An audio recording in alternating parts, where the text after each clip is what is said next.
Hello, அனைவருக்கும் வணக்கம். நான் உங்கள் ராமச்சந்திரன். இது உங்கள் ராம்சன் அகாடமி. நண்பர்களே, நம்ம பாருங்க, பிஜிடிஆர்பிக்கு நம்மளுக்கு என்னால் எவ்வளோ முடியுமோ அவ்வளோ உங்களுக்கு பண்ணி கொடுத்துருந்தேன். கொஞ்சம் லேட்டாக தான் ஸ்டார்ட் பண்ணியிருந்தேன், ஓகேங்களா. ஸோ சைக்காலஜி ஒரு 5 யூனிட் என்னால் முடிச்சு தர முடியல, ஓகேங்களா. ஸோ அது மன்னிச்சுக்கோங்க. இருந்தாலும் நம்ம பார்த்தோன்னா ஜிகே டாப்பிக்கில் பார்த்தீங்கன்னா உங்களுக்கு ஒரு 5 யூனிட் பக்காவாக கொடுத்துருந்தேன், சயின்ஸ் வரணும். இப்போ இந்த வீடியோவில் கரண்ட் அஃபேர்ஸ் கொடுத்துடலாம் அப்படின்னு இந்தியன் எக்கானமியை பொறுத்தவரை நான் பிளானிங் மட்டும் கொடுத்துருந்தேன். மேக்ஸிமம் கொஸ்டின் பிளானிங்லேருந்து வரதுக்கான வாய்ப்புகள் தான் அதிகமாக இருக்குது. அதனால் அதோட நான் நிறுத்திட்டேன். ஏன்னா அந்த ஒரு மார்க்காக உங்களுக்கு பேர்டன் அதிகமாக ஏற்றுவேன் நான், ஓகேங்களா. ஸோ இப்போ கரண்ட் அஃபேர்ஸ் உங்களுக்கு எடுத்திருக்கேன். ஒரு 2 பேஜ் தான் எடுத்திருக்கேன். ஒரு 5 மந்த்தை நான் படித்து 5 மந்தில் எதெல்லாம் முக்கியமானது எக்ஸாம்ஸில் கேட்கறதுக்கு வாய்ப்புகள் இருக்குன்னு எனக்கு தோணதை எடுத்து கொடுத்துருக்கேன், ஓகேங்களா. இது என்னோட மைண்ட் செட்டில் இதெல்லாம் கேட்கறதுக்கான வாய்ப்புகள் இருக்குது, கொஞ்சம் முக்கியமானதாக இருக்குன்றதுனால எடுத்து கொடுத்துருக்கேன் கைஸ், ஓகேங்களா.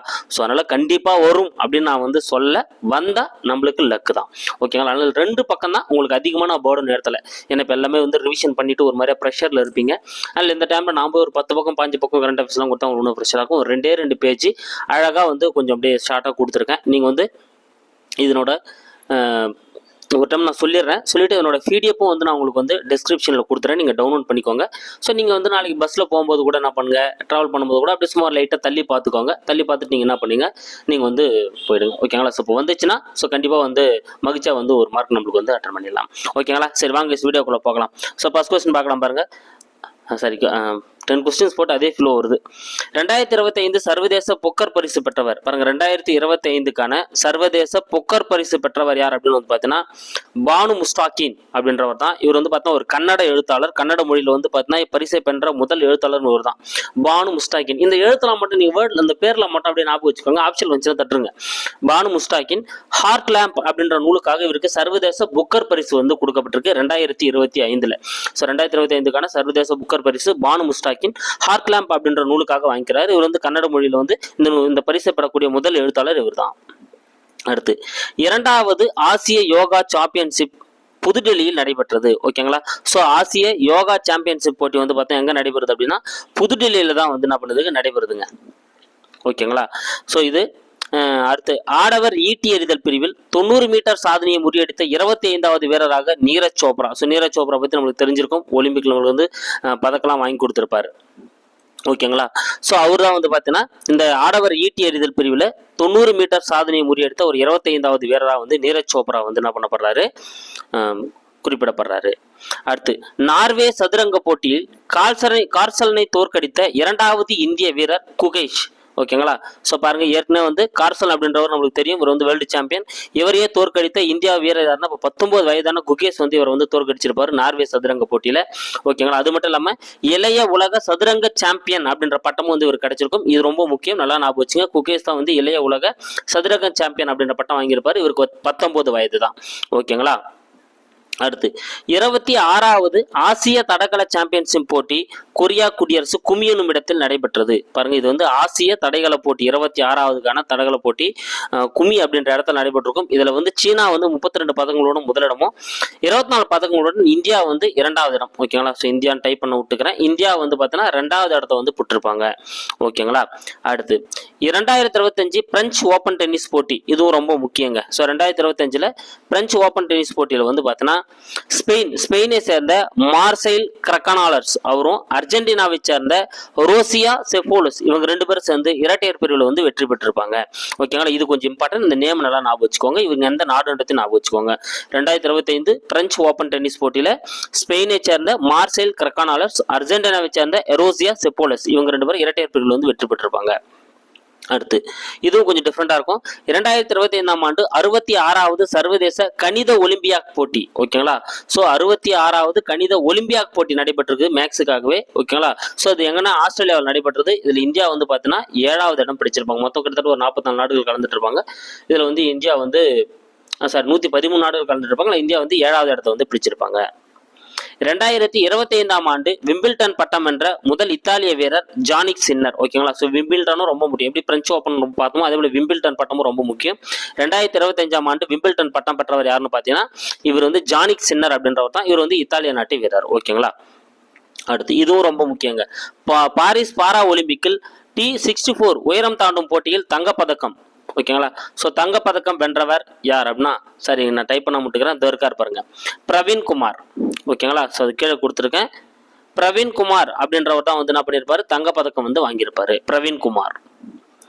தேசிய விளையாட்டு விருதுகளில் இரட்டை ஒலிம்பிக் பதக்கம் வென்றவர் மனு பாக்கர் பாராட்டப்பட்டார். ஆமாங்க. ஸோ ஒலிம்பிக்ல வந்து பார்த்தீங்கன்னா 2 பதக்கம் வாங்கியிருப்பாரு. அதனால மனு பாக்கர் வந்து என்ன பண்ணப்பட்டிருப்பாரு, தேசிய விளையாட்டு விருதுகள் வந்து அவருக்கு வந்து பாராட்டுகள் தெரிவிச்சிருப்பாங்க. அதுக்கப்புறம் ரொம்ப முக்கியமானது, இதுக்கப்புறம் நம்ம பார்க்க போகிறது very very important. 2025 Dhyan Chand Khel Ratna விருது, 2025க்கான தியான் சந்த் கேல் ரத்னா விருது யார் யாருக்கு கொடுத்துருப்பாங்க அப்படின்னா, மனு பாக்கர் துப்பாக்கி சுடுதல் வீரர், இவர் 2 பட்டம் வாங்கினார், இப்பதான் பார்த்தோம். டி குகேஷ் இவர் தான் சதுரங்க உலக சதுரங்க இளம் சதுரங்க வீரர். ஹர்மன் பிரீத் சிங் இவர் வந்து ஹாக்கி வீரர். பிரவீன் குமார் பாரா ஒலிம்பிக் தடகளம். ஓகேங்களா. ஸோ எங்க பார்த்தீங்களா, T64 ஓய்வு போட்டியில் தங்கப்பதக்கம் வென்றவர் தான் யாரு, இந்த பிரவீன் குமார். இவருக்கும் கேல் ரத்னா விருது வந்து கொடுத்துருக்காங்க. ஓகேங்களா. ஸோ இவங்க 4 பேரை ஞாபகம் வச்சுக்கோங்க. சப்போஸ் இந்த 4 பேரை கொடுத்துட்டு இந்த விளையாட்டுகள் கூட என்ன பண்ண சொல்லலாம், பொறுத்து சொல்லலாம். மனு பார்க்கர், டி குகேஷ், ஹர்மன் பிரீத் சிங், பிரவீன் குமார் அப்படின்னு கொடுத்துட்டு ஆப்ஷன் இந்த பக்கம் அந்த விளையாட்டு போட்டிகளை மாற்றி கொடுத்துட்டு பொறுத்து சொல்லலாம். அப்படி இல்லை பொருந்தாதுன்னு கூட ஒரு விளையாட்டு போட்டி மாற்றி கொடுத்துட்டு கேட்கலாம். வச்சுக்கோங்க. அடுத்து தேசிய நல்லாசிரியர் விருது, இது ரொம்ப முக்கியங்க. ஓகேங்களா. ஸோ 2 பேருக்கு வந்து தமிழ்நாட்டை பொறுத்தவரை 2 பேருக்கு தேசிய நல்லாசிரியர் விருது வந்து அறிவிச்சிருப்பாங்க. அதில் வந்து ஃபர்ஸ்ட் வந்து ரேவதி பரமேஸ்வரன் அப்படின்றவங்க தான் வந்து கிடைச்சிருக்கும். ஸோ பிஎஸ் செகண்டரி உயர்நிலைப்பள்ளி மயிலாப்பூர்ல இருக்கக்கூடிய பிஎஸ் செகண்டரி உயர்நிலைப்பள்ளியில் தான் வந்து பார்த்தீங்கன்னா இவங்க வந்து டீச்சர், இவங்க தான் வந்து பார்த்தீங்கன்னா தேசிய நல்லாசிரியர் விருதுக்கு தேர்ந்தெடுக்கப்பட்டிருக்காங்க. அடுத்து விஜயலட்சுமி. ஓகேங்களா. இவங்க பாரதியார் நூற்றாண்டு பள்ளி திருப்பூர்ல இருக்கக்கூடிய பாரதியார் நூற்றாண்டு பள்ளியில் பணிபுரியறவங்க. இவங்களுக்கு வந்து தேசிய நல்லாசிரியர் விருது வந்து செலக்ட் பண்ணியிருக்காங்க. ஓகேங்களா. ஸோ அவங்க நேம் நல்லா ஞாபகம் வச்சுக்கோங்க. அடுத்து இது 3 ரொம்ப முக்கியமான பாயிண்ட். 2025ஆம் ஆண்டிற்கான சாகித்ய அகாதமியின் பால புரஸ்கர் விருது. ஸோ பால புரஸ்கர் விருது யாருக்கு கொடுத்துருக்காங்க அப்படின்னா, ஒற்றை சிறகு ஓவியா. யாருங்க, ஒற்றை சிறகு ஓவியா அப்படின்ற நூலுக்காக விஷ்ணுபுரம் சரவணன். ஸோ விஷ்ணுபுரம் சரவணன் அப்படின்றவங்க தான் வந்து என்ன பண்ணியிருக்காங்க, பால புரஸ்கர் விருது கொடுத்துருக்காங்க. அதே சாகித்ய அகாதமியோட யுவ புரஸ்கர் விருது, எதுங்க யுவ புரஸ்கர் விருது யாருக்கு கொடுத்துருக்காங்கன்னா, கூத்தொன்று கூடிற்று அப்படின்ற நூலுக்காக லட்சுமிகர் அப்படின்றவங்க வந்து பெற்றிருக்காங்க. அப்போ பால புரஸ்கர் விருதுனா வந்து விஷ்ணுபுரம் சரவணன், ஒற்றை சிறகு ஓவியா அப்படின்ற நூலுக்காக. யுவ புரஸ்கர் விருது அப்படின்னா வந்து பார்த்தீங்கன்னா லட்சுமிகர் வாங்கியிருக்காங்க, கூத்தொன்று கூடிற்று அப்படின்ற நூலுக்காக. ஓகேங்களா. அடுத்து 2024ஆம் ஆண்டுக்கான சாகித்ய அகாதமி விருது அறிவிச்சிருக்காங்க. அதிகாரம் கொடுத்துருக்காங்க அப்படின்னா, திருநெல்வேலி எழுச்சியும் வஉசியும் 1908 அப்படின்ற ஒரு ஆய்வு நூலுக்காக ரா வெங்கடாச்சலபதிக்கு தான் வந்து கொடுத்துருப்பாங்க. இது வெரி வெரி இம்பார்ட்டன்ட். ஓகேங்களா. ஸோ 2024க்கான சாகித்ய அகாதமி விருது திருநெல்வேலி எழுச்சியும் வஉசியும் 1908 அப்படின்ற நூலுக்காக ரா வெங்கடாச்சலபதி அவர்களுக்கு வந்து வழங்கப்பட்டிருக்கு. ஓகேங்களா. ஸோ கைஸ், இது உங்களுக்கு கண்டிப்பாக வந்து இது பயனுள்ளதாக வந்து இருந்திருக்கும். ஓகேங்களா. ஸோ இதில் வந்து பார்த்தீங்கன்னா நீங்கள் ஒரு விஷயம் வந்து இதில் சொல்ல வந்துட்டேன். இங்கே பாருங்கள், இந்த தியான் சந்த். ஓகேங்களா. ஸோ தியான் சந்த் அப்படின்ற ஒரு பிறந்த நாள் தான் வந்து ஆகஸ்ட் 29. ஸோ அதை தான் நம்ம என்ன கொண்டாடுறோம், தேசிய ஸ்போர்ட்ஸ் டே, தேசிய விளையாட்டு தினமாக வந்து கொண்டாடப்படுது. ஓகேங்களா. அதையும் நீங்கள் வந்து ஞாபகம் வச்சுக்கோங்க. சப்போஸ் கேட்டாலும் கேட்கலாம். தேசிய விளையாட்டு தினம் ஆகஸ்ட் 29. யாரோட பிறந்த நாள்னா, தியான் சந்தோட பிறந்த நாள். ஓகேங்களா. Okay guys. ஸோ கைஸ், கண்டிப்பாக இந்த வீடியோ உங்களுக்கு பயனுள்ளதாக இருந்திருக்கும். இந்த வீடியோ நான் உங்களுக்கு டிஸ்கிரிப்ஷனில் கொடுக்குறேன், நீங்கள் டவுன்லோட் பண்ணிக்கோங்க. ஸோ இதுக்கப்புறம் எந்த விதமான மெட்டீரியல் எதுவுமே நான் கொடுக்க போகிறதில்ல, ஏன்னா எக்ஸாம் நெருங்கிட்டதால. இதுக்கப்புறம் நீங்கள் வந்து ஃப்ரெஷ்ஷாக இருங்க, ரிவிஷன் பண்ணுங்கள். டெஸ்ட்டுக்கு மட்டும் ரெடியாக இருங்க. சைக்காலஜியும் தமிழும் சேர்ந்து ஒரு டெஸ்ட் மட்டும் உங்களுக்கு கொடுத்துருக்கேன். சைக்காலஜியும் ஜிகேவும் சேர்ந்து அது மட்டும் இன்று இரவு வந்து அப்லோட் ஆகிடும். நீங்கள் அதை மட்டும் அட்டன் பண்ணிவிட்டு அதுக்கப்புறம் என்ன பண்ணலாம், நீங்கள் வந்து ஃப்ரீயாக இருக்கலாம். ஓகேங்களா. So thank you guys. அடுத்த வீடியோவில் வந்து நான் உங்களை சந்திக்கிறேன். நம்ம சேனலுக்கான புதுசாக வந்து நம்ம சேனலை சப்ஸ்கிரைப் பண்ணிக்கோங்க, கூட லைக் பண்ணுங்கள் அண்ட் ஷேர் பண்ணுங்கள்.